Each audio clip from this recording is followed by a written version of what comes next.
Algunas escenas de este programa fueron reconstruidas.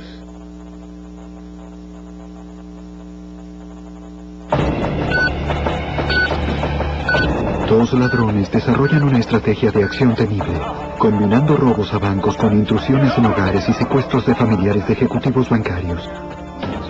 Durante años, los agentes federales los rastrearon, siempre un paso atrás de los malhechores. Aun cuando los atraparon, los criminales no se dieron por vencidos. Un ingenioso escape llevó a los fugitivos a otra serie de crímenes, con el FBI nuevamente tras su pista.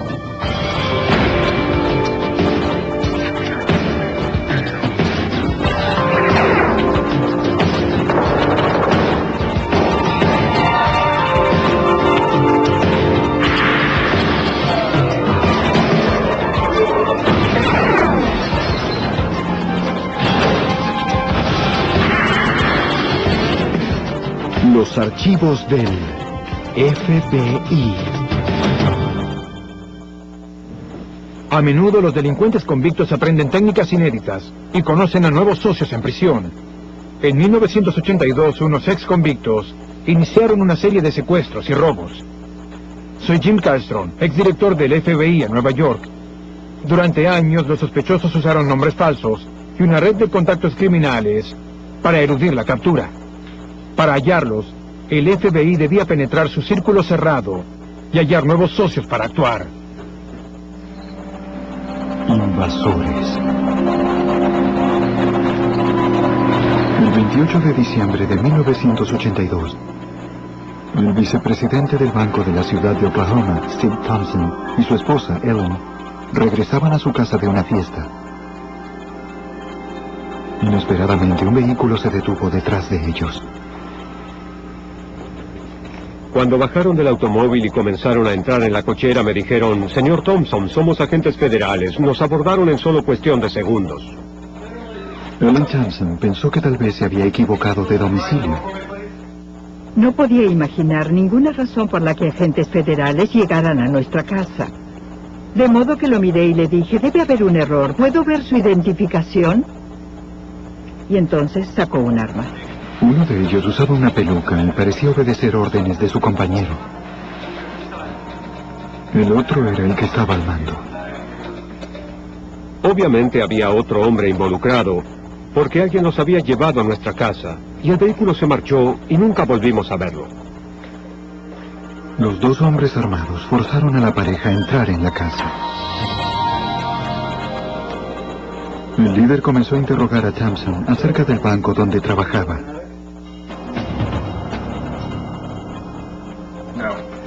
Thompson colaboró con ellos para que nadie saliera lastimado tras el incidente. Thompson respondió algunas preguntas acerca del complejo sistema de seguridad del banco, pero sabía que la seguridad de sus empleados era prioritaria. No le di los nombres de las personas que tenían las combinaciones y esos datos. Le dije: tendremos que esperar para ver quién llega y quién las tiene, porque yo no quería poner a nadie en peligro.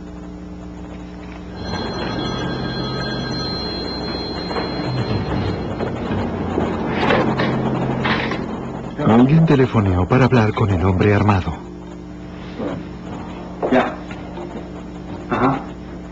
Parecía que estaban ultimando planes para llevar a cabo un robo al día siguiente. El jefe advirtió a Thompson que siguiera sus órdenes al pie de la letra. Trató de demostrarme sus intenciones y me dijo: si alguien enciende una alarma mañana, si algo sale mal y llega la policía, mataré a los oficiales. Entonces me comentó algo, me dijo: no voy a regresar a la penitenciaría. Los criminales retuvieron a la pareja como rehenes durante toda la noche. Una hora antes del amanecer, obligaron a los Thompson a que los llevaran al banco. A las 9 de la mañana, esperaron a que llegaran los empleados. Tenían a alguien apostado afuera como centinela. Durante el atraco, una persona estaba en contacto telefónico con ellos todo el tiempo. Y ellos sabían detalles, como por ejemplo, cuántas personas ingresaban por la puerta principal. El hombre armado sabía que pocos tenían acceso al sistema de seguridad multicodificado. Aquellos que no conocían los códigos ni las combinaciones eran llevados a un sanitario, que constituía el lugar de confinamiento.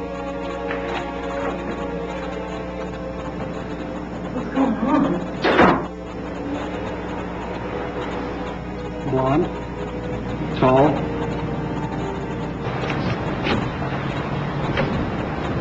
act natural, everything will be fine.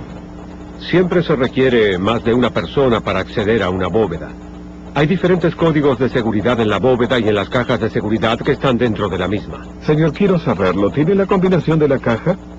Está bien. La tengo. Acompáñeme, por favor. Todo aquel que tenía un código era puesto a trabajar.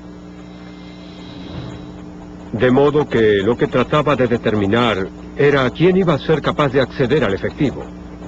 Otros empleados los habían acercado al botín. Solo se interponía una combinación entre los ladrones y cientos de miles de dólares. El ladrón con la peluca era el más amenazador. Haga lo que le decimos y nadie saldrá herido. Ahora entre allí y llénelos.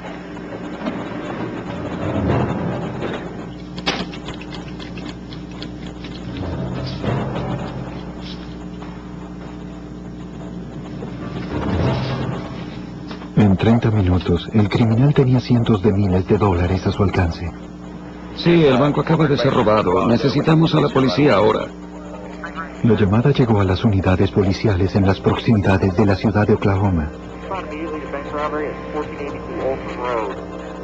Siguiendo el procedimiento de rutina, la policía de la ciudad de Oklahoma también contactó al FBI. El agente especial Mike Seiko recibió la llamada. Le avisé a otros agentes del escuadrón que teníamos un robo de banco. Les indiqué la ubicación y les di un poco de información acerca de lo que sucedía y que los ladrones se habían ido. Y teníamos agentes que iban al banco. Las patrullas de la policía local llegaron primero.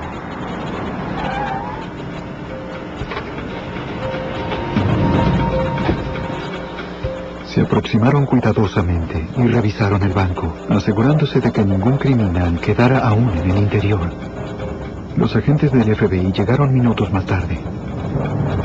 El Acta Hobbs, promulgada en 1946 con el objetivo de proteger a los depositantes federalmente asegurados, indica que los robos de bancos son jurisdicción del FBI. Significaba que una fuerza policial con alcance nacional investigaría el crimen e iría tras los ladrones. Los Thompson describieron la pesadilla que habían comenzado en su casa la noche anterior. Había sido un crimen sofisticado y bien planeado, sin ninguna evidencia a la vista. Estos ladrones debían haber atacado antes. Pero no habían ocurrido robos similares en el área en el pasado. Los agentes revisaron la base de datos del FBI. Para comprobar si se había cometido un atraco similar en otro sitio, hallaron un archivo nacional de casos de robo que incluían intrusiones en casas de los empleados de bancos. De modo que revisé el archivo y descubrí que había varias oficinas que tenían robos donde el patrón era muy similar. Así que comencé a comunicarme con esas oficinas. Esperaba hallar a un agente que tuviera experiencia con los perpetradores del crimen del banco de la ciudad de Oklahoma.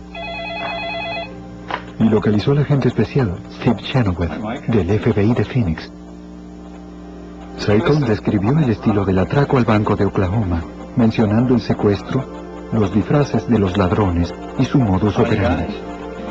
Chenoweth de inmediato mencionó a dos ladrones de banco que conocía, Jerry Connor y Joseph Dougherty, que operaban de ese modo. Todas esas cosas eran típicas de otros atracos ocurridos en el pasado. De modo que los datos... una vez que me enteré de los detalles de lo que había ocurrido en la ciudad de Oklahoma, señalaban a esos dos. Las descripciones de testigos de la ciudad de Oklahoma coincidían con la de los delincuentes. Debido al conocimiento que Chenoweth tenía de la pareja de criminales, se convirtió en el agente al frente del caso. Él sabía que Connor y Dougherty se habían conocido en una prisión federal. Terry era un típico sujeto de la costa oeste. Y el ser de la costa oeste y de California, ciertamente concentramos nuestros esfuerzos en esa zona para localizarlo. Los agentes contactaron a la agencia regional del FBI en Monterrey, California, y le dijeron al agente especial Harlan Freimeyer lo que sabían de Terry Connor. En la ciudad de Oklahoma se sospechaba que él tenía una novia que vivía en Pacific Grove, California, y se preguntaban si iría en esa dirección, y nos pidieron que investigáramos esa pista. Localizaron la casa de la novia de Connor. La vigilancia de rutina reveló un posible vínculo con Terry Connor, de quien se pensaba que había estado últimamente en la ciudad de Oklahoma. Mientras revisaba la vivienda, había un vehículo estacionado afuera con placas de Oklahoma. De modo que notifiqué a la oficina de la ciudad de Oklahoma, aunque en verdad no tenían un registro de ese vehículo que pudiera vincularse con Terry Connor en ese momento, pero pensaron que podía haberlo comprado con un nombre falso. Mientras la novia de Connor no estaba en casa, los agentes hablaron con el jardinero. Tras identificarse, le dijeron que dirigían una investigación federal. Debía ser franco y discreto. Le preguntaron si había visto recientemente algún hombre en la vivienda. No había visto a nadie. Pero recordaba haber escuchado que la novia del sospechoso había hablado de encontrarse con Connor a la semana siguiente. La información que tenía era lo suficientemente específica como para que supiéramos que un día determinado Terry Connor iba a encontrarse en algún lugar con su novia. De modo que en ese momento sentí que estábamos muy cerca. Los agentes siguieron a la novia de Connor durante días y descubrieron que ella conducía varios vehículos diferentes. Desplegaron patrullas para rastrear a cada uno de ellos.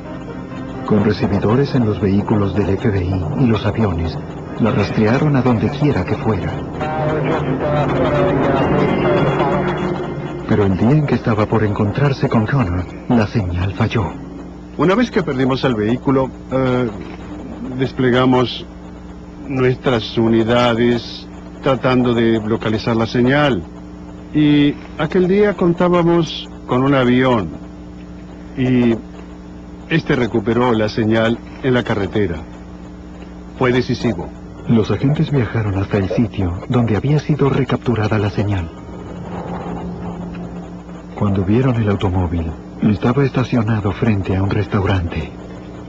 No había señales de Terry Connor, ni de su novia, ni de nadie más relacionado con el vehículo. De modo que trazamos un plan de inmediato para vigilar todo el tiempo el vehículo hasta que sucediera algo.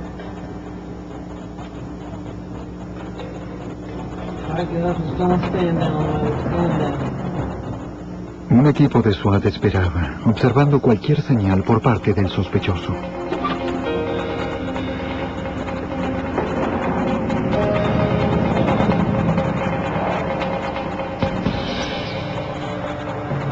Un agente del FBI se aseguró de que si la pareja regresaba por el automóvil, no pudieran huir.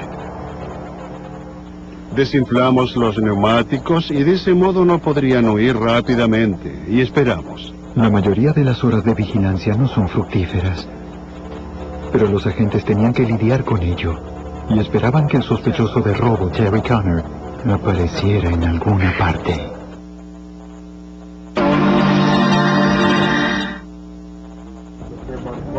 Tras una toma de rehenes y un atraco de banco en la ciudad de Oklahoma, el FBI tenía dos sospechosos, Terry Connor y Joseph Daugherty. 2 meses después y a 2.400 kilómetros, en Atascadero, California, los agentes vigilaban un restaurante donde la novia de Connor había dejado su automóvil. Ellos creían que Connor estaba en el área y planeaba encontrarla. Las largas horas de vigilancia valieron la pena, en particular para el agente especial del FBI, Harlan Freimeyer. Vimos a Terry Connor entrando en el estacionamiento con su novia. Y a menudo no ocurre de este modo, pero Las fotografías que teníamos de Terry Connor eran de tal calidad que era reconocible. Supimos que cumpliríamos con nuestra misión.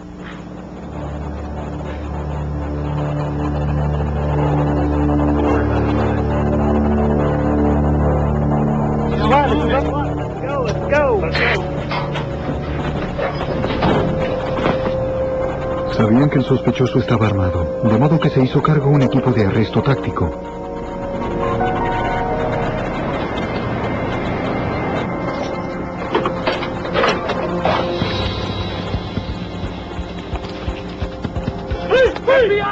Actuaron rápido, sin dejar a Terry Connor oportunidad de escapar.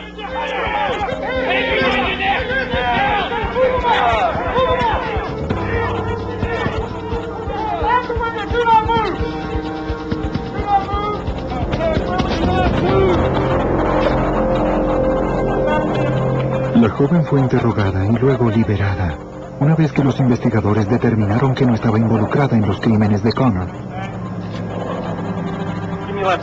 Los agentes luego descubrieron una ventaja inesperada por haber desinflado el neumático del automóvil de la joven. Para cuando llegó el momento de hacer el arresto, él ya había abierto la cajuela de su automóvil y desde luego sin orden de cateo no hay revisación posible. Una vez que efectuamos el arresto teníamos a plena vista el contenido de su cajuela. Y eso fue muy útil para nosotros porque había un maletín que abrimos y en el que hallamos mucho dinero. Había $40,000 en efectivo, y los billetes poseían números de serie que coincidían con el dinero robado durante el atraco en la ciudad de Oklahoma. Los agentes también hallaron un diamante grande y el recibo de un joyero por 6 más.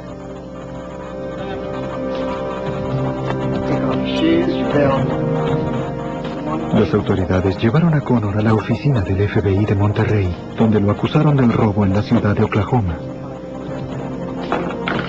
Al revisar sus efectos personales durante el procedimiento de ingreso, surgió algo de interés. Un recibo de venta de un vendedor de automóviles de Reno, Nevada. El comprador figuraba como Russell Anderson, tal vez la identidad falsa de Connor o Dougherty. Él había dado un domicilio en Santa María, California.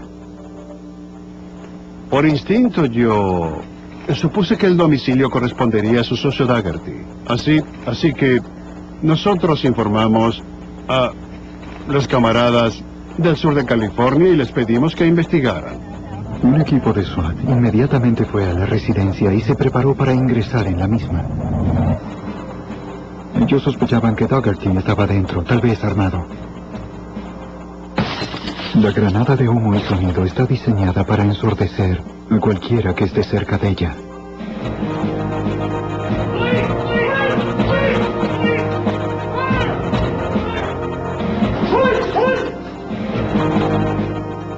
Para cuando llegaron allí, quien quiera que estuviera ocupando el domicilio se había marchado. Aunque buscábamos a 2 sospechosos, debíamos atrapar a uno. El hecho de no encontrar a Joe allí fue decepcionante, pero también el hecho de que halláramos a Terry Connor significó que habíamos resuelto la mitad de la ecuación y teníamos que apresurarnos para atrapar a Joe. Chenoweth sabía que Joe Dougherty seguiría robando bancos usando el método que le había enseñado Connor. Pero sin Terry Connor para controlarlo, Dougherty era un sujeto desequilibrado, más peligroso que nunca. Terry era el cerebro, el que tomaba la mayor parte de las decisiones. Pero ahora Joe, que era más propenso a la violencia, básicamente estaba en una posición de liderazgo. Si se alteraba, no habría nadie en este mundo que pudiera calmarlo. Durante 8 meses no hubo señales de Dougherty por ninguna parte.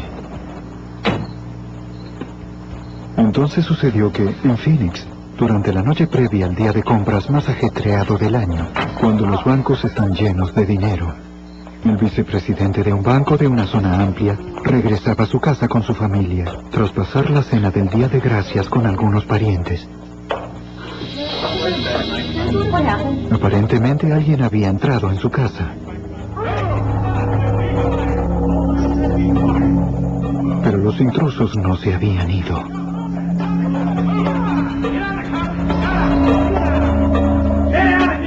Durante esa noche, los dos ladrones retuvieron al banquero y a su familia como rehenes.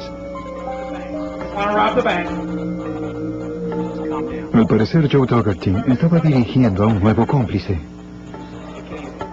Y ahora que estaba a cargo, podía suceder cualquier cosa.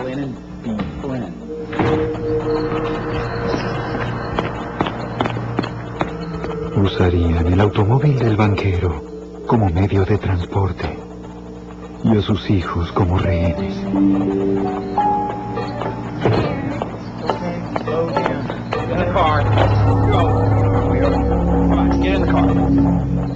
Dougherty nunca bajó su arma. En menos de 2 horas, condujeron al banco, vaciaron la bóveda y huyeron con $270,000, dejando a la familia aterrada, pero ilesa. El atraco ocurrió en la ciudad del agente que lideraba el caso de Dougherty. Cuando Steve Chenoweth supo del crimen, creyó saber quién era el responsable. El primero en quien pensé fue en Joe Dougherty. Pero no lo supe con certeza hasta que comencé a hablar con las víctimas para obtener una descripción física. Preguntándose si Dougherty estaba desafiándolo al operar en su propia ciudad, Chenoweth se dirigió al hogar del banquero para averiguar más detalles de la aterradora noche que habían pasado encerrados y amenazados.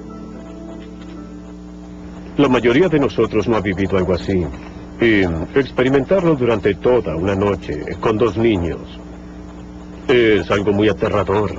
De modo que estaban felices de que hubiera pasado y se alegraron al verlos llegar. El banquero describió a sus asaltantes, diciendo que ambos usaban pelucas y el más robusto estaba a cargo. Una vez que recibí la información, la descripción física del líder coincidió con la de... Pero una vez más, teníamos a otro individuo que él había reclutado y desconocíamos su identidad.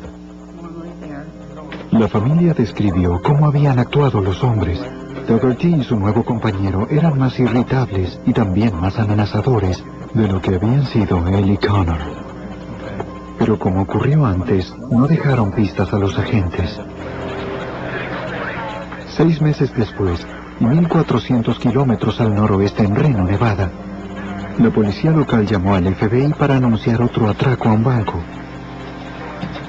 Una vez más, el robo era precedido por un secuestro efectuado la noche anterior. Pero esta vez, el nivel de violencia se había incrementado. Ahora, había una bomba. Secuestraron al funcionario del banco y le indicaron que tenían una bomba. Si no hacía lo que le indicaban, detonarían el explosivo. Y eso es suficiente como para aterrar a cualquiera. Y yo sin dudas haría cualquier cosa que me pidieran.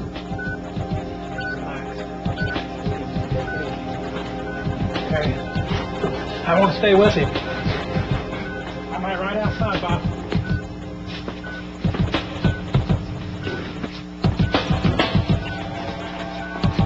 Tras determinar que no había trampas, un policía de Reno experto en explosivos liberó al funcionario de banco y lo envió a la bóveda por razones de seguridad.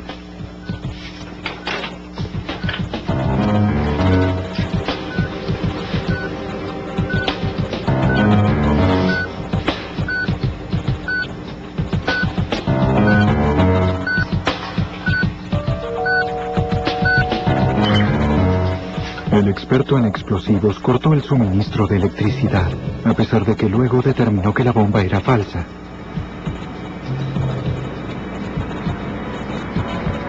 El funcionario del banco le dijo al FBI que él y su familia habían sido retenidos como rehenes a punta de cañón durante toda la noche por 2 hombres que usaban pelucas y trajes de ejecutivos. Al mostrarle una fotografía de Joseph Dougherty, el banquero confirmó que se parecía a uno de los asaltantes. Los testigos habían visto un sedán blanco con placas del estado de Washington, que se alejaba del banco tras el atraco, de modo que los agentes registraron el área. Hallaron el vehículo abandonado a menos de 200 metros de la oficina del FBI en Reno. Parecía que Dougherty nuevamente estaba desafiando al FBI. El registro de las placas demostró que figuraba a nombre de un hombre en Spokane, en Washington. El hombre dijo que había vendido recientemente el automóvil a alguien cuya descripción coincidía con la de Dougherty y a una mujer embarazada que el FBI creyó que podía ser la novia del sospechoso.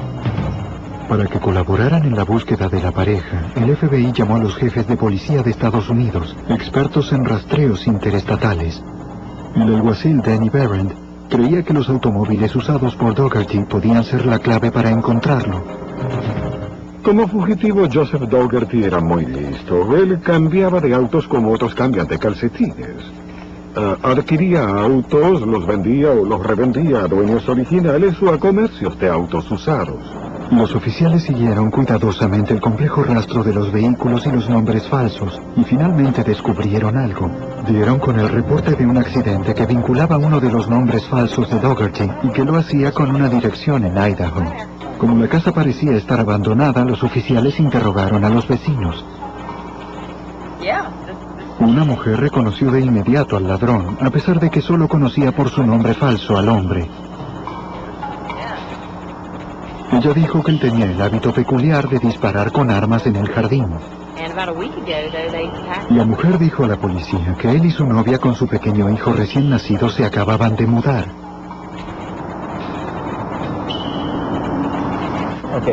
Revisando una citación de vehículos rentados en el área, la policía determinó que la novia de Dougherty había alquilado uno con un nombre falso y había conducido hasta Colorado. La compañía de alquiler le indicó a las autoridades el paradero del vehículo. Una casa en las montañas, en las afueras de Denver.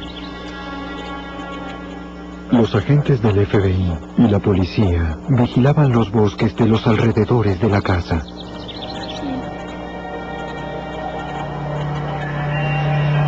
Dado que ahora había un bebé involucrado, debían ser especialmente cuidadosos. En determinado momento, observaron a la novia de Dougherty, que se iba de la casa con otro hombre. No era su novio. Los policías no pudieron ver si el niño iba con ellos.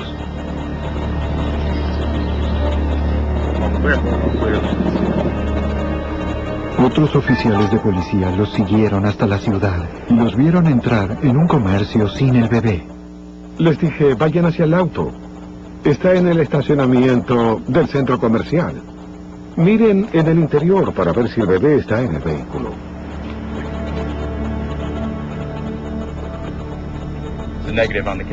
Se comunicaron conmigo por radio y me dijeron, no, el bebé no está en el auto.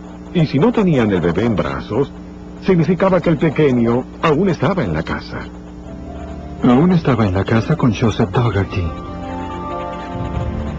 Tras 2 años de persecución, siempre un paso atrás, las autoridades pensaban que finalmente iban a arrestar al peligroso ladrón. Pero para los defensores de la ley y el orden, las cosas raramente resultan como las planean.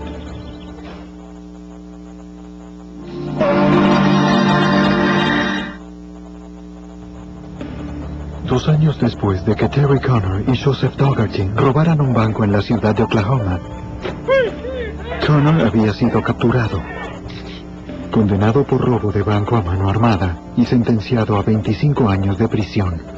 El FBI creía que su cómplice, Joseph Dougherty, había continuado su ola de secuestros y robo de bancos, pero finalmente lo tenían acorralado en una vivienda en Colorado. Aquel día, horas antes, habían arrestado a la novia del fugitivo y a un cómplice.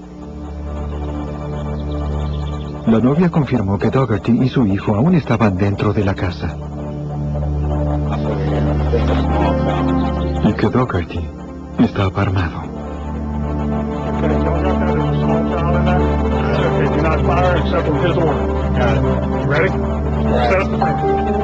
Alrededor de la casa, el equipo de SWAT se desplegó en diferentes posiciones.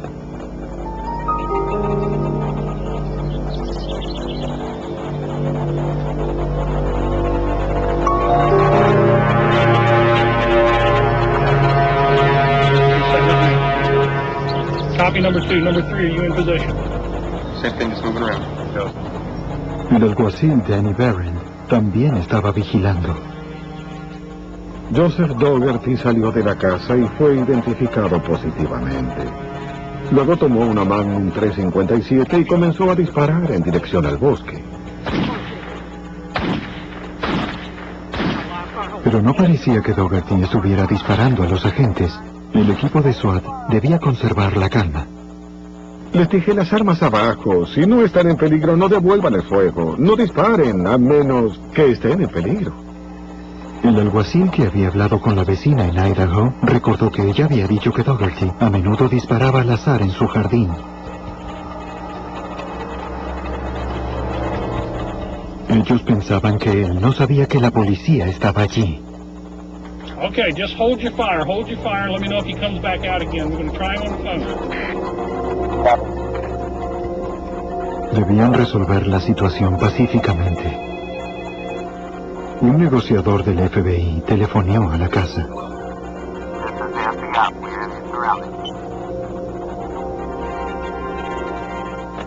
El negociador dijo, establecí contacto, pero la persona cortó. Se trataba de un hombre, pero cortó. Los francotiradores bien entrenados tuvieron varias oportunidades para dispararle, pero se abstuvieron. Desde luego debíamos tener en cuenta la seguridad del bebé. También debíamos resguardar la seguridad de otras personas que tal vez estuvieran en la casa y de las que tal vez no supiéramos nada.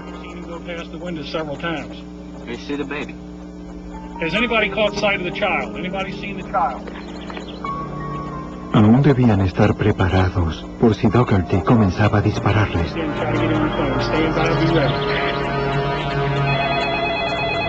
El negociador volvió a telefonear a la casa.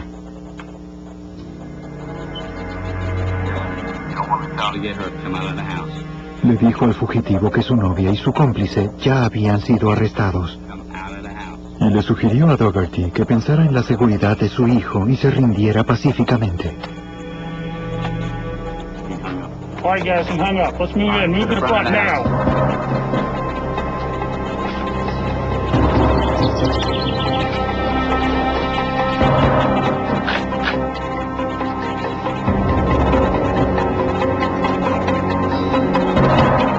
A través de la ventana, lo vieron acercarse a la puerta.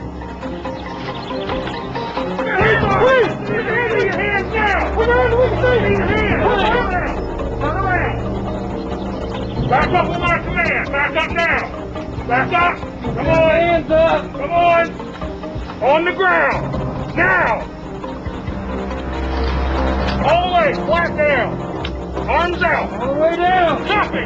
Fue arrestado sin que opusiera resistencia.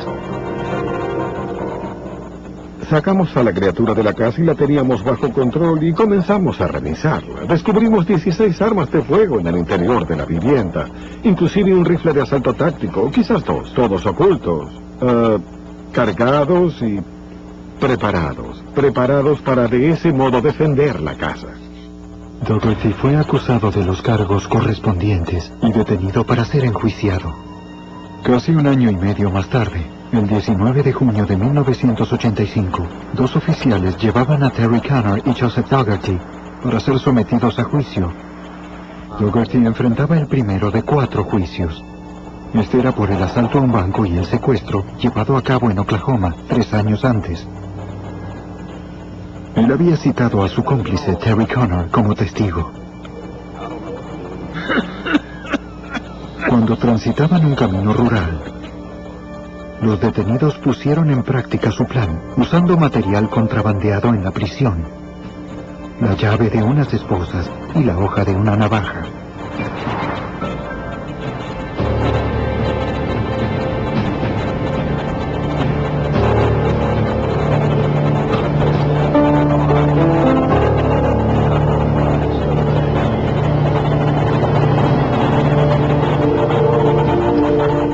No planeaban llegar al tribunal.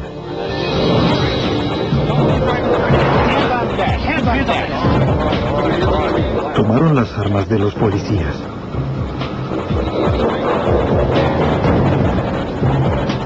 Y les ordenaron que se apartaran del camino.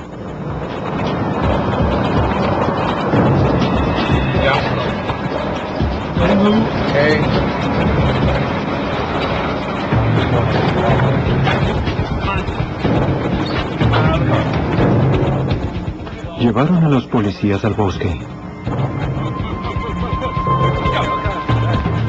Estaban desesperados por lograr su libertad y parecía que nadie podría detenerlos hasta que la obtuvieran.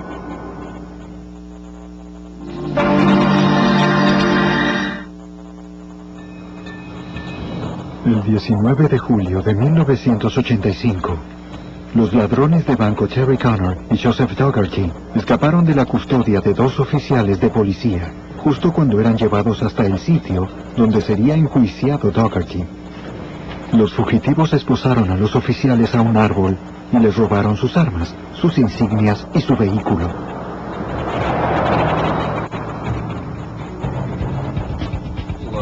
Tenían un vehículo, estaban armados y por ahora nadie sabía que estaban nuevamente al acecho.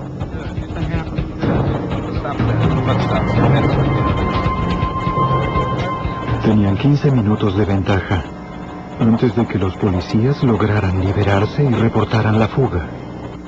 En el Tribunal de Estados Unidos en la ciudad de Oklahoma, el agente especial Steve Chenoweth se sorprendió al saber la noticia. Lo primero que pensé fue, esto no puede ser. Cuando uno invierte tanto dinero y tanto esfuerzo en un caso como este, durante un periodo de años, verlo desvanecerse en un instante, es una terrible desilusión. Los videos de vigilancia registraron los siguientes crímenes de Connor y Dougherty. 2 atracos a bancos de menor escala en St. Louis. Los agentes pensaban que los fugitivos necesitaban rápidamente obtener dinero en efectivo para volver a su rutina. Inicialmente, después del escape y tras saber que habían asaltado 2 bancos en St. Louis y contaban con 30,000 en efectivo, sabíamos que volverían a actuar y asaltarían otro banco y tomarían como rehén a un funcionario del banco y su familia. Sabíamos que había una posibilidad de que cometieran un secuestro, eran muy violentos. 2 meses después, la policía de West Allis, en Wisconsin, recibió una llamada informando del asalto de un banco. Se llevaron $500,000. Era el atraco a un banco más grande de la historia del estado.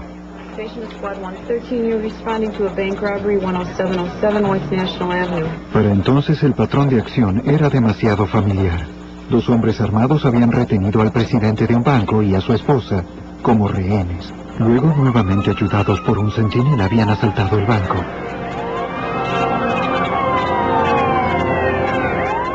Las huellas digitales colocaron a Connor y Dougherty en la escena. La policía local llamó al FBI de Wisconsin. El agente especial Dan Kraft fue asignado al caso. Leyendo las declaraciones de los testigos, notó que los fugitivos eran más osados que nunca. Y ahora ni siquiera usaban disfraces. Debido al peligro continuo que representaban Connor y Dougherty, ambos fueron incluidos en la lista de los 10 fugitivos más buscados por el FBI. La cobertura de los medios dio como resultado muchas pistas. Una llamada telefónica condujo a los agentes hasta un hombre que podía haber sido el centinela de los ladrones fuera del banco de Wisconsin. Los agentes solicitaron una orden para capturar el vehículo del cómplice. Algunos días más tarde, un oficial del estado lo detuvo y telefoneó al FBI. Una vez que lo identificaron, lo apresaron. Había una orden de detención en su nombre en St. Louis por violar su libertad bajo palabra. De modo que lo arrestamos y lo llevamos al centro hasta la oficina del FBI. Al principio, el hombre se negó a responder a las preguntas acerca de Connor y Dougherty. Hablamos con él, y esto se prolongó durante 5 días. Pero no fue un interrogatorio difícil, es decir, uno ve en televisión esos interrogatorios en los que se ejerce una gran presión. Pero no fue así, solo éramos 2 hombres dialogando. Finalmente Kraft lo hizo hablar. Pero temía enfrentar a Connor y a Dougherty en la corte. Me gustaría cooperar, me dijo, pero no testificaré. Y yo le dije, no tienes que testificar, no necesitamos tu testimonio. Ya los tenemos, solo queremos saber cómo es que ellos piensan. Debemos saber lo que hacen y cómo lo hacen con el objeto de adelantarnos. El sospechoso aceptó hablar con la esperanza de que le redujeran la sentencia. Él le contó a Kraft cómo Connor y Dougherty elegían los bancos que robaban, cómo viajaban y cómo se comunicaban a través de las recepciones de los hoteles. Uno de ellos telefoneaba y hacía una reservación a nombre de un ex guardia de la prisión. Luego el otro llamaba y preguntaba si esa persona ya se había registrado. El operador de recepción decía, no, el señor X aún no se ha registrado. Entonces el hombre decía, bien, le dejo un mensaje, de modo que más tarde el otro llamaría para controlar sus mensajes y actuaban así con el objeto de no dejar rastro alguno. El dato más importante que les proporcionó fue el nombre de otro hombre que había ayudado a Connor y a Dougherty a robar bancos en el pasado. Su nombre era John Harris. Los agentes hallaron a Harris en Tucson, Arizona. Mientras lo vigilaban, lo vieron hacer y recibir llamadas telefónicas desde cierto teléfono público. Tras obtener una orden, intervinieron el teléfono y escucharon las conversaciones habladas con Connor y Dougherty. Pensábamos que a través de una serie de escuchas podríamos rastrear el teléfono hasta un área en particular y a través de la investigación en la zona, ubicarlos. Los agentes se enteraron de que los fugitivos llamaban desde Chicago y planeaban otro robo en esa ciudad. El agente especial George Spinelli, de la Oficina Regional del FBI de Chicago, distribuyó fotografías de los fugitivos en los hoteles de la zona. Alguien informó acerca de un huésped que se parecía físicamente a Joseph Dougherty, aunque ese nombre no figuraba en el registro. Al revisar el registro, observé con cuidado y vi un nombre falso que Connor había usado en el pasado. En ese momento pensé que probablemente teníamos 2 de los fugitivos en la lista de los más buscados. El agente asignado al caso, Steve Chenoweth, inmediatamente voló a Chicago, uniéndose a los otros agentes en el hotel. El huésped que se parecía a Dougherty aparentemente había abandonado el hotel. Los agentes vigilaban la habitación en la que tal vez podía hallarse Connor. Si Connor estaba allí, tenían que confrontarlo fuera de su habitación.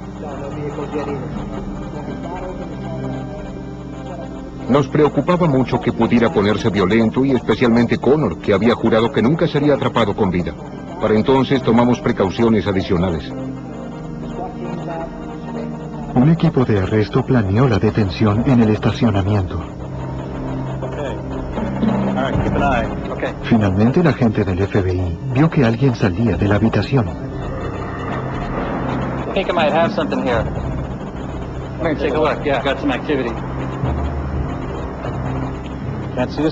Era Connor.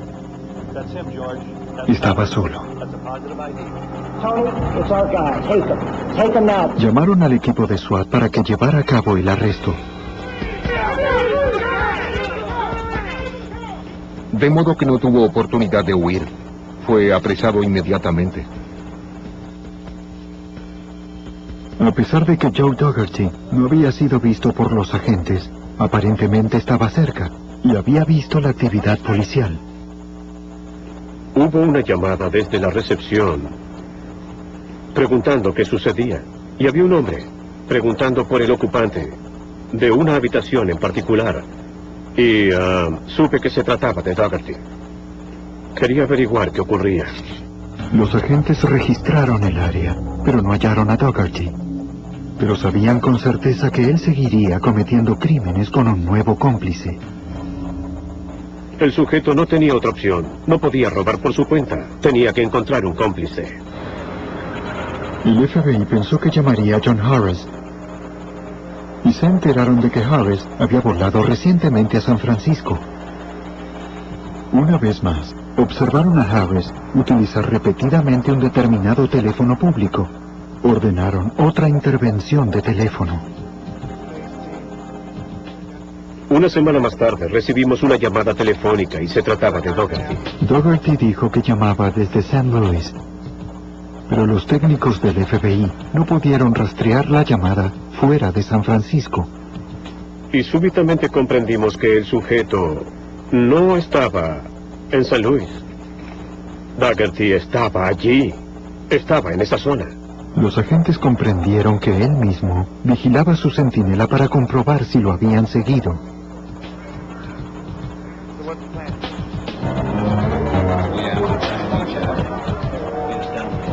Ellos esperaban que él no hubiera visto a los agentes encubiertos. Creyendo que su centinela no estaba vigilado, Daugherty planeó una reunión para la mañana siguiente en San Francisco. Los agentes se presentaron temprano. Daugherty llegó como lo había prometido. Y para ese entonces teníamos a muchos agentes del FBI tras el rastro de William Daugherty. Y así terminó la historia y la persecución. Tras una cacería humana de alcance nacional que había durado más de un año, Terry Connor y Joseph Daugherty fueron juzgados por sus crímenes más recientes. Cada uno de ellos recibió 2 sentencias de por vida, además de 139 años sin libertad bajo palabra.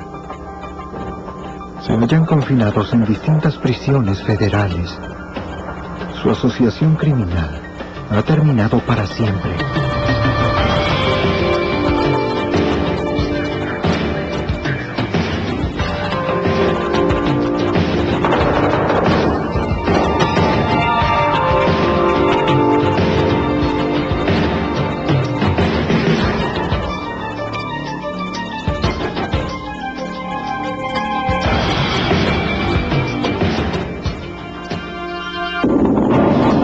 Pacíficamente. Un negociador del FBI telefoneó a la casa.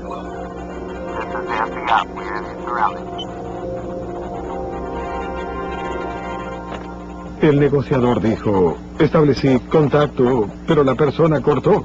Se trataba de un hombre, pero cortó. Los francotiradores bien entrenados tuvieron varias oportunidades para dispararle, pero se abstuvieron. Desde luego debíamos tener en cuenta la seguridad del bebé. También debíamos resguardar la seguridad de otras personas que tal vez estuvieran en la casa y de las que tal vez no supiéramos nada.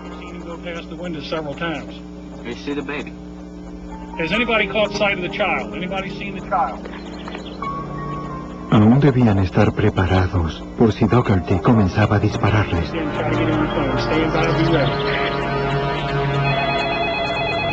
El negociador volvió a telefonear a la casa.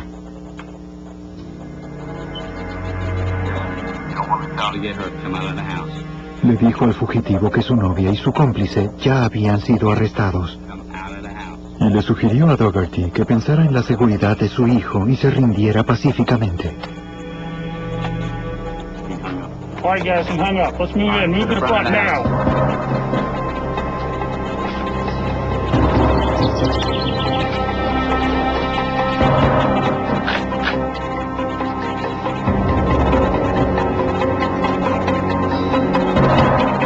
A través de la ventana, lo vieron acercarse a la puerta.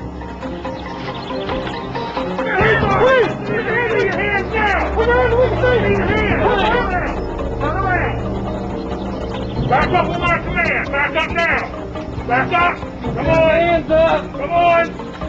On the ground. Now. All the way. Flat down. Arms out. All the way down. Copy. Fue arrestado sin que opusiera resistencia. Sacamos a la criatura de la casa y la teníamos bajo control y comenzamos a revisarla. Descubrimos 16 armas de fuego en el interior de la vivienda, inclusive un rifle de asalto táctico, quizás 2, todos ocultos, cargados y preparados para de ese modo defender la casa. Daugherty fue acusado de los cargos correspondientes y detenido para ser enjuiciado.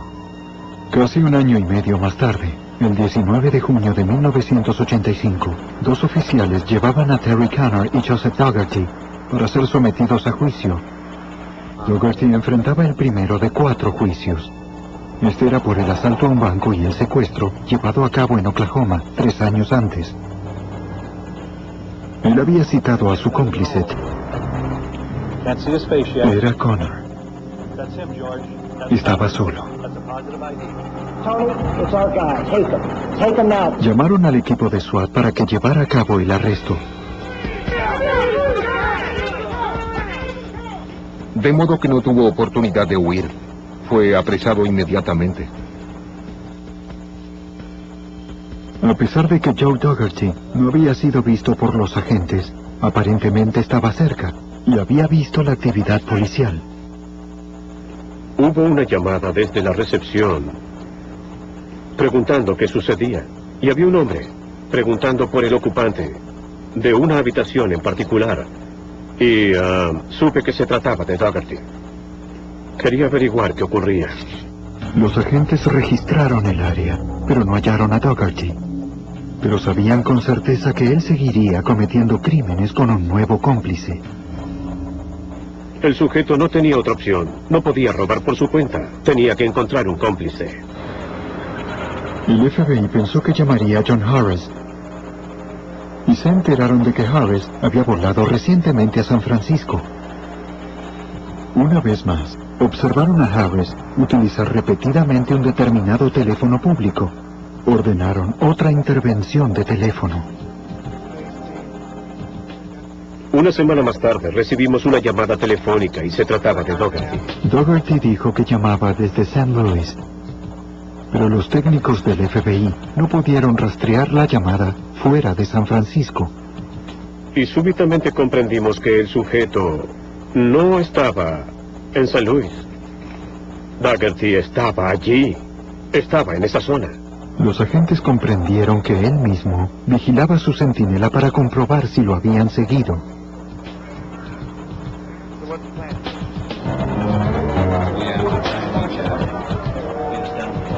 Ellos esperaban que él no hubiera visto a los agentes encubiertos. Creyendo que su centinela no estaba vigilado, Dougherty planeó una reunión para la mañana siguiente en San Francisco. Los agentes se presentaron temprano. Dougherty llegó como lo había prometido. Y para ese entonces teníamos a muchos agentes del FBI tras el rastro de William Dougherty. Y así terminó la historia y la persecución. Tras una cacería humana de alcance nacional que había durado más de un año, Terry Connor y Joseph Dougherty fueron juzgados por sus crímenes más recientes. Cada uno de ellos recibió 2 sentencias de por vida a devolver a su rutina. Inicialmente, después del escape y tras saber que habían asaltado 2 bancos en San Luis y contaban con 30,000 en efectivo, sabíamos que volverían a actuar y asaltarían otro banco y tomarían como rehén a un funcionario del banco y su familia. Sabíamos que había una posibilidad de que cometieran un secuestro. Eran muy violentos. 2 meses después, la policía de West Allis, en Wisconsin, recibió una llamada informando del asalto de un banco. Se llevaron $500,000. Era el atraco a un banco más grande de la historia del estado.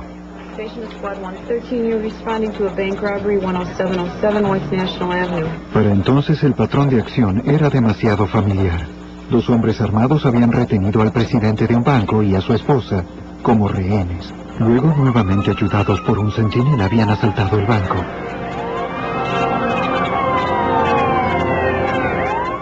Las huellas digitales colocaron a Connor y Dougherty en la escena. La policía local llamó al FBI de Wisconsin. El agente especial Dan Kraft fue asignado al caso. Leyendo las declaraciones de los testigos, notó que los fugitivos eran más osados que nunca. Y ahora ni siquiera usaban disfraces.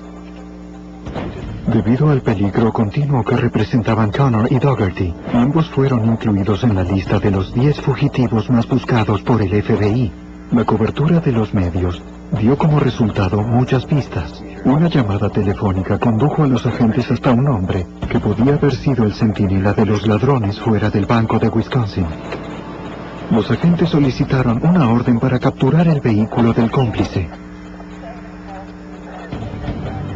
Algunos días más tarde, un oficial del Estado lo detuvo y telefoneó al FBI.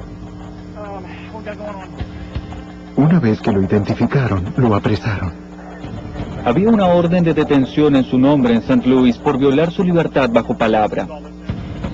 De modo que lo arrestamos y lo llevamos al centro hasta la oficina del FBI. Al principio, el hombre se negó a responder a las preguntas acerca de Connor y Dougherty. Hablamos con él, y esto se prolongó durante 5 días. Pero no fue un interrogatorio difícil, es decir, uno ve en televisión esos interrogatorios en los que se ejerce una gran presión. Pero no fue así, solo éramos 2 hombres dialogando. Finalmente Kraft lo hizo hablar. Pero temía enfrentar a Connor y a Dougherty en la corte. Me gustaría cooperar, me dijo, pero no testificar. El que estaba al mando. Obviamente había otro hombre involucrado, porque alguien nos había llevado a nuestra casa, y el vehículo se marchó y nunca volvimos a verlo. Los 2 hombres armados forzaron a la pareja a entrar en la casa. El líder comenzó a interrogar a Thompson acerca del banco donde trabajaba.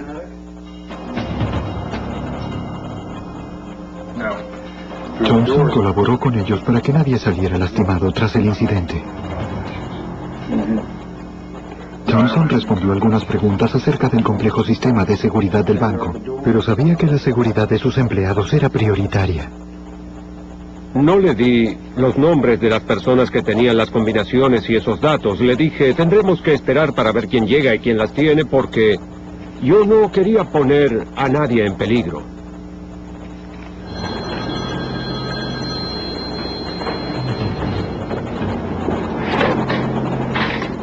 Alguien telefoneó para hablar con el hombre armado.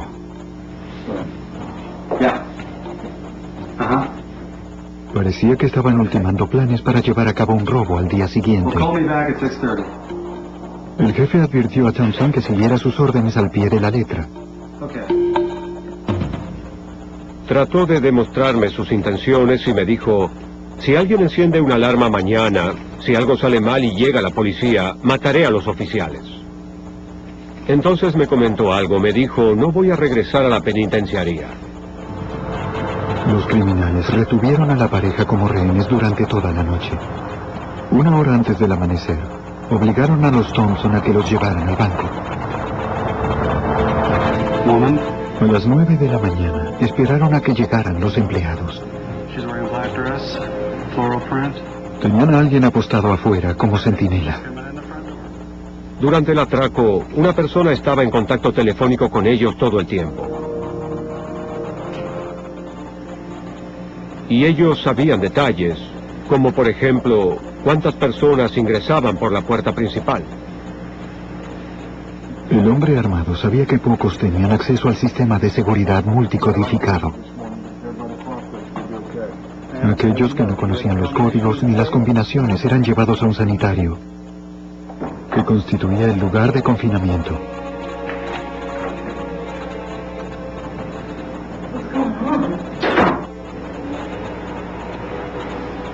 Blonde, tall,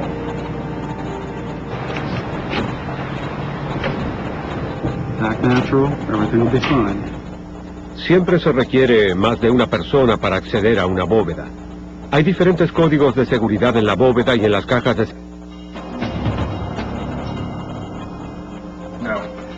Thompson colaboró con ellos para que nadie saliera lastimado tras el incidente.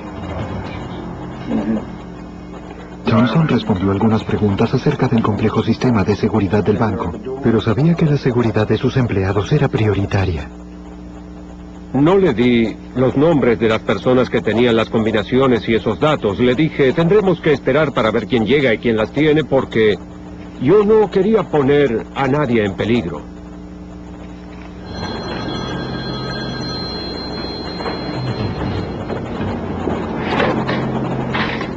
Alguien telefoneó para hablar con el hombre armado.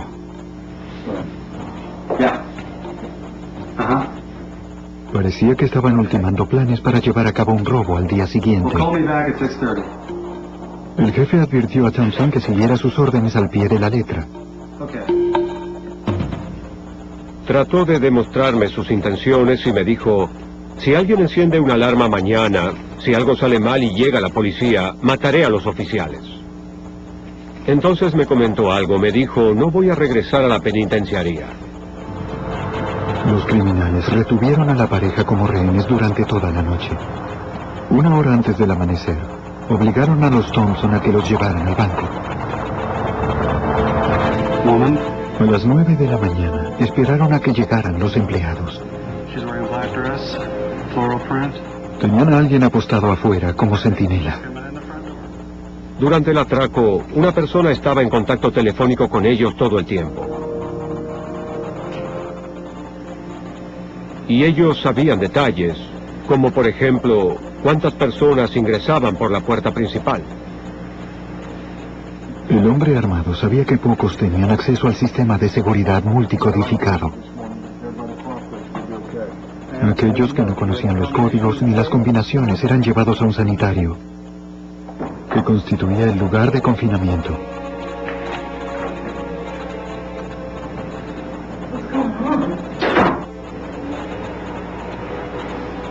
Blonde, tall,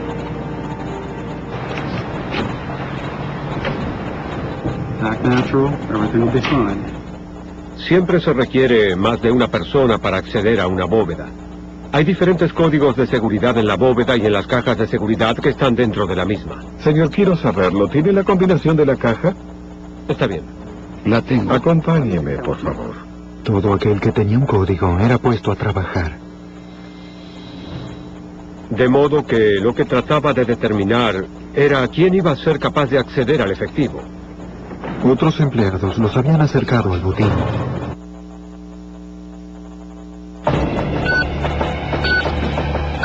Dos ladrones desarrollan una estrategia de acción temible, combinando robos a bancos con intrusiones en hogares y secuestros de familiares de ejecutivos bancarios. Durante años, los agentes federales los rastrearon, siempre un paso atrás de los malhechores. Aun cuando los atraparon, los criminales no se dieron por vencidos. Un ingenioso escape llevó a los fugitivos a otra serie de crímenes, con el FBI nuevamente tras su pista.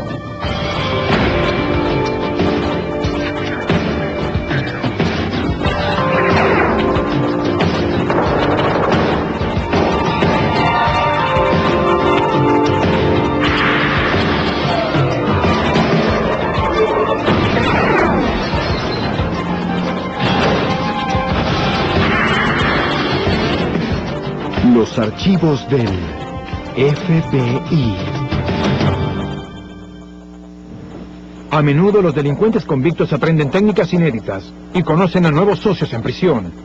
En 1982, unos ex convictos iniciaron una serie de secuestros y robos.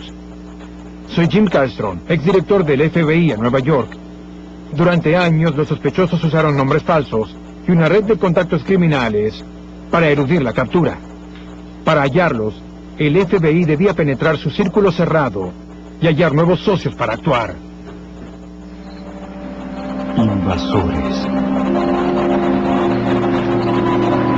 El 28 de diciembre de 1982, el vicepresidente del Banco de la ciudad de Oklahoma, Steve Thompson, y su esposa, Ellen, regresaban a su casa de una fiesta. Inesperadamente, un vehículo se detuvo detrás de ellos. Cuando bajaron del automóvil y comenzaron a entrar en la cochera, me dijeron, señor Thompson, somos agentes federales. Nos abordaron en solo cuestión de segundos. Ellen Thompson pensó que tal vez se había equivocado de domicilio.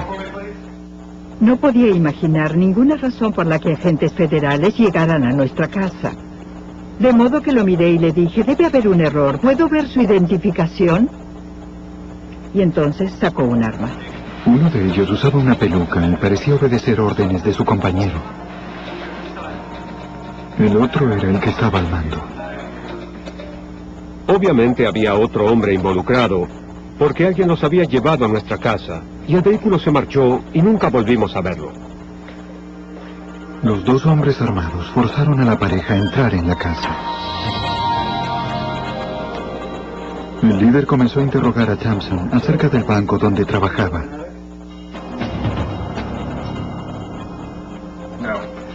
llamaban desde Chicago y planeaban otro robo en esa ciudad.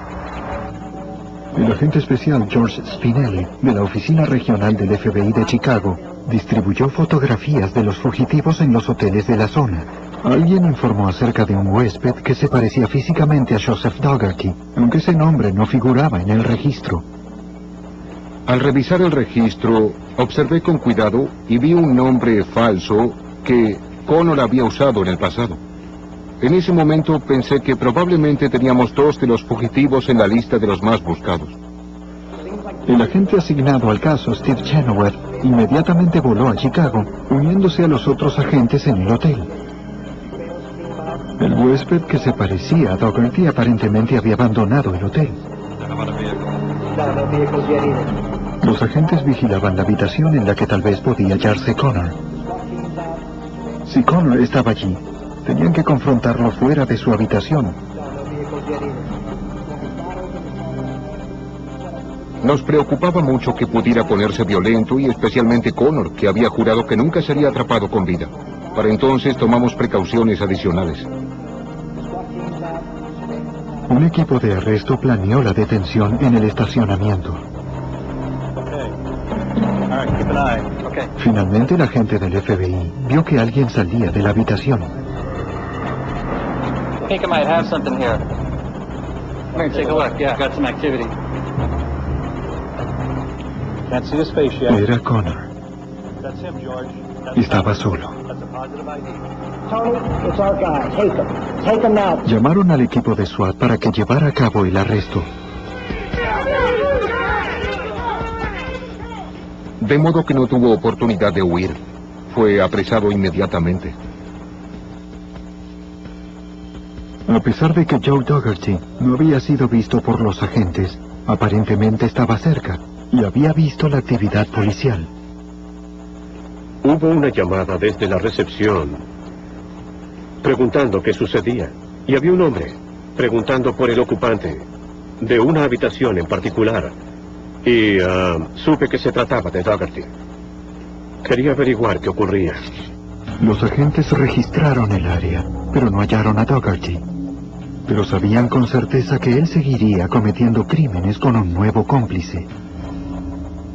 El sujeto no tenía otra opción. No podía robar por su cuenta. Tenía que encontrar un cómplice. El FBI pensó que llamaría a John Harris. Y se enteraron de que Harris había volado recientemente a San Francisco. Una vez más, observaron a Harris utilizar repetidamente un determinado teléfono público, Orderly.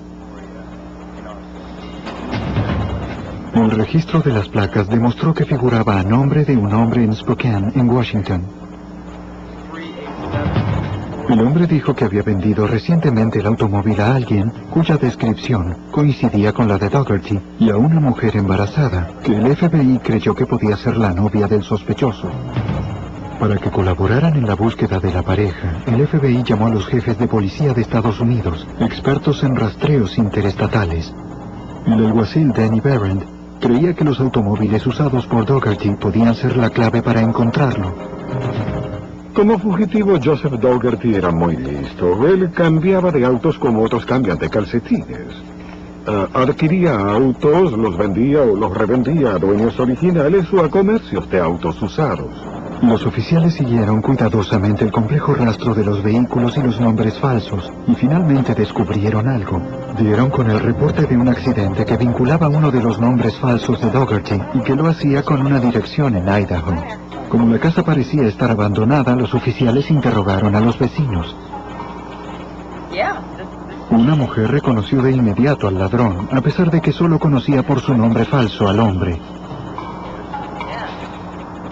Ella dijo que él tenía el hábito peculiar de disparar con armas en el jardín. La mujer dijo a la policía que él y su novia con su pequeño hijo recién nacido se acababan de mudar.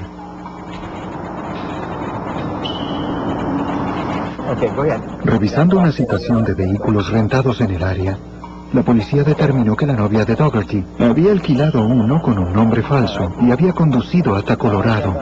La compañía de alquiler le indicó a las autoridades el paradero del vehículo. Una casa en las montañas, en las afueras de Denver.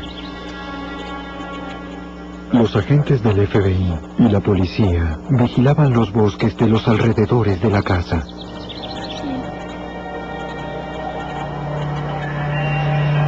Dado que ahora había un bebé involucrado, debían ser especialmente cuidadosos.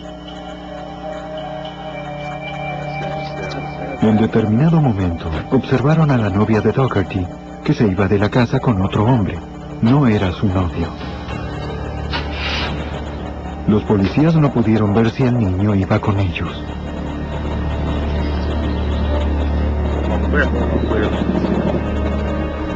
Otros oficiales de policía los siguieron hasta la ciudad y los vieron entrar en un comercio sin el bebé. Les dije, vayan hacia el auto. Está en el estacionamiento del centro comercial. Miren en el interior para ver si el bebé está en el vehículo. Algo así. Y experimentarlo durante toda una noche con 2 niños es algo muy aterrador. De modo que estaban felices de que hubiera pasado y se alegraron al verlos llegar. El banquero describió a sus asaltantes diciendo que ambos usaban pelucas y el más robusto estaba a cargo. Una vez que recibí la información, la descripción física del líder coincidió con la de... Pero una vez más, teníamos a otro individuo que él había reclutado y desconocíamos su identidad.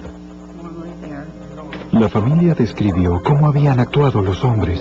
Dougherty y su nuevo compañero eran más irritables y también más amenazadores de lo que habían sido él y Connor. Pero como ocurrió antes, no dejaron pistas a los agentes. 6 meses después, y 1.400 kilómetros al noroeste en Reno, Nevada, la policía local llamó al FBI para anunciar otro atraco a un banco. Una vez más, el robo era precedido por un secuestro efectuado la noche anterior. Pero esta vez, el nivel de violencia se había incrementado. Ahora, había una bomba. Secuestraron al funcionario del banco y le indicaron que tenían una bomba. Si no hacía lo que le indicaban, detonarían el explosivo. Y eso es suficiente como para aterrar a cualquiera. Y yo sin dudas haría cualquier cosa que me pidieran.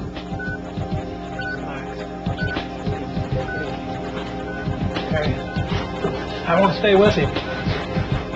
I'm right outside, Bob.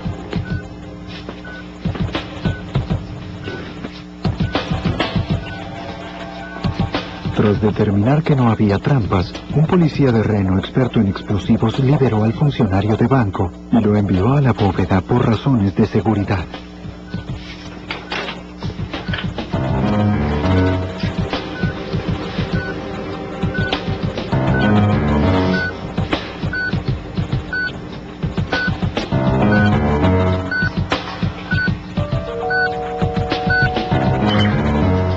El experto en explosivos cortó el suministro de electricidad, a pesar de que luego determinó que la bomba era falsa.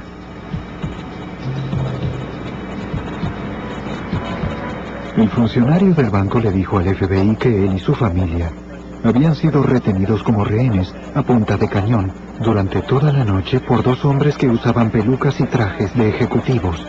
Al mostrarle una fotografía de Joseph Dougherty, el banquero confirmó que se parecía a uno de los asaltantes. Los testigos habían visto un sedán blanco con... Es más, teníamos a otro individuo que él había reclutado y desconocíamos su identidad. La familia describió cómo habían actuado los hombres. Dougherty y su nuevo compañero eran más irritables y también más amenazadores de lo que habían sido él y Connor. Pero como ocurrió antes, no dejaron pistas a los agentes. 6 meses después, y 1.400 kilómetros al noroeste en Reno, Nevada, la policía local llamó al FBI para anunciar otro atraco a un banco. Una vez más, el robo era precedido por un secuestro efectuado la noche anterior. Pero esta vez, el nivel de violencia se había incrementado. Ahora, había una bomba. Secuestraron al funcionario del banco y le indicaron que tenían una bomba. Si no hacía lo que le indicaban, detonarían el explosivo. Y eso es suficiente como para aterrar a cualquiera. Y yo sin dudas haría cualquier cosa que me pidieran.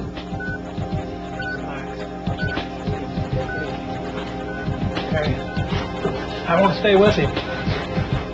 I'm right outside, Bob.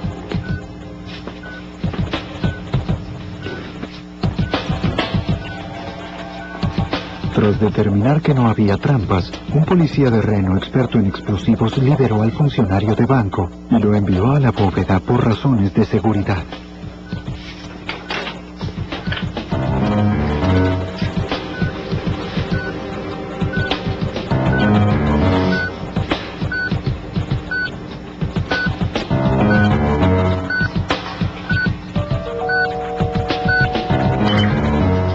El experto en explosivos cortó el suministro de electricidad, a pesar de que luego determinó que la bomba era falsa.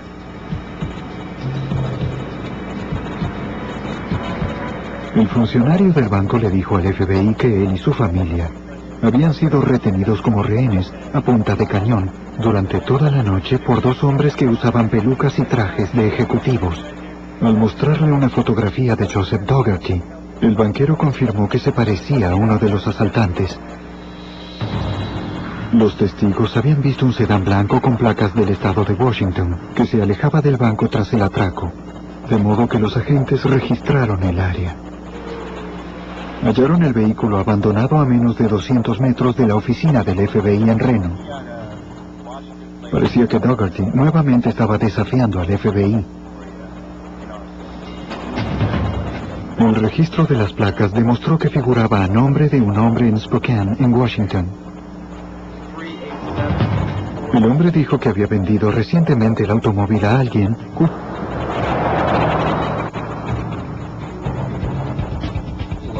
Tenían un vehículo, estaban armados, y por ahora, nadie sabía que estaban nuevamente al acecho.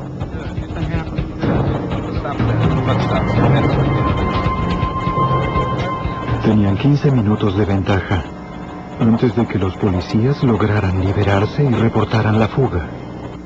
En el Tribunal de Estados Unidos en la ciudad de Oklahoma, el agente especial Steve Chenoweth se sorprendió al saber la noticia.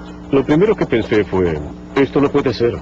Cuando uno invierte tanto dinero y tanto esfuerzo en un caso como este, durante un periodo de años, verlo desvanecerse en un instante, es una terrible desilusión. Los videos de vigilancia registraron los siguientes crímenes de Connor y Dougherty.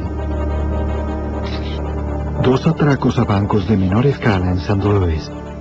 Los agentes pensaban que los fugitivos necesitaban rápidamente obtener dinero en efectivo para volver a su rutina. Inicialmente, después del escape y tras saber que habían asaltado 2 bancos en St. Louis y contaban con 30,000 en efectivo, sabíamos que volverían a actuar y asaltarían otro banco y tomarían como rehén a un funcionario del banco y su familia. Sabíamos que había una posibilidad de que cometieran un secuestro, eran muy violentos. 2 meses después, la policía de West Allis, en Wisconsin, recibió una llamada informando del asalto de un banco. Se llevaron $500,000. Era el atraco a un banco más grande de la historia del estado.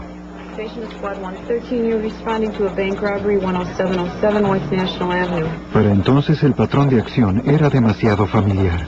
Los hombres armados habían retenido al presidente de un banco y a su esposa como rehenes. Luego, nuevamente ayudados por un centinela, habían asaltado el banco.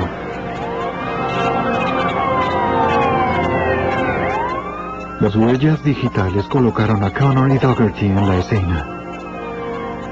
La policía local llamó al FBI de Wisconsin. El agente especial Dan Kraft fue asignado al caso. Leyendo las declaraciones de los testigos, notó que los fugitivos eran más osados que nunca. Y ahora ni siquiera usaban disfraces. Debido al peligro continuo que representaban Connor y Dougherty, ambos fueron incluidos en la lista de los 10 fugitivos más buscados por el FBI. La cobertura de los medios dio como resultado muchas pistas. Una llamada telefónica condujo a los agentes hasta un hombre que podía haber sido el centinela de los ladrones fuera del banco de Wisconsin.